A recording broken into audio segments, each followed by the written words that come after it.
Je continue ma série de vidéos sur la fin du monde. Donc on a vu dans la vidéo précédente la colère de Jésus-Christ, notamment dans Apocalypse chapitre 6. Je vous invite à l'écouter si vous l'avez pas écouté.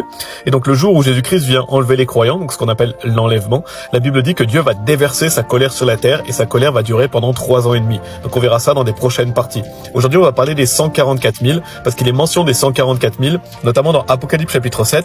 Il est dit au verset 3, disant: ne détériorez pas la terre, ni la mer, ni les arbres, c'est ce que nous ayons scellé les serviteurs de notre Dieu dans leur front. Donc on voit que Dieu va d'abord sceller ses serviteurs de Dieu dans leur front avant de déverser sa colère sur la terre. Il est dit au verset 4, et j'ai entendu le nombre de ceux qui étaient scellés, et ils étaient 144 000 scellés de toutes les tribus des enfants d'Israël. Et donc on voit qu'ils étaient des tribus des enfants d'Israël.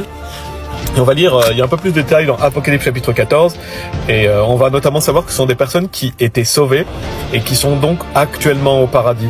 Il est dit au verset 1, et je regardais, et voici un agneau se tenait sur le mont Sion, et avec lui 144 000 personnes ayant le nom de son Père écrit dans leur front. Donc on voit que ces personnes sont déjà au paradis, sont auprès de Jésus-Christ sur le mont Sion.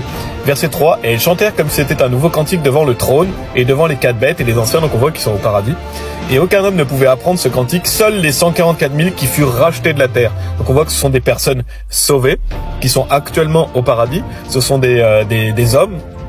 Aussi, on le voit au verset 4, ce sont ceux qui ne se sont pas souillés avec les femmes, car ils sont vierges. Ce sont ceux qui suivent l'agneau où qu'il aille. Ceux-ci furent rachetés d'entre les hommes, étant les prémices envers Dieu et à l'agneau. Donc ce sont des saints de l'Ancien Testament qui ont été rachetés et qui sont actuellement au paradis. Ce sont des hommes qui étaient vierges. Donc c'est vraiment, on voit vraiment les caractéristiques des 144 000. C'est bien loin de ce qu'enseignent les témoins de Jéhovah. Les témoins de Jéhovah ont des fausses doctrines graves sur les 144 000.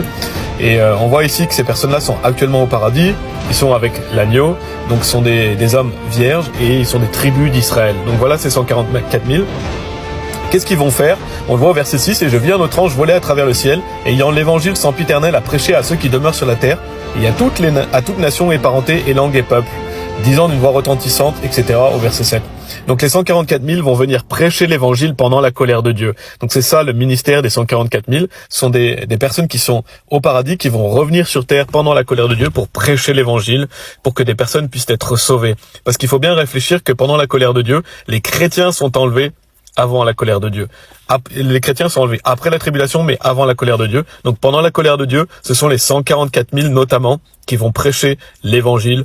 Et donc c'est leur ministère, venir prêcher l'évangile sur terre. Et on parlera aussi des 2 témoins dans une prochaine vidéo. Que Dieu vous bénisse.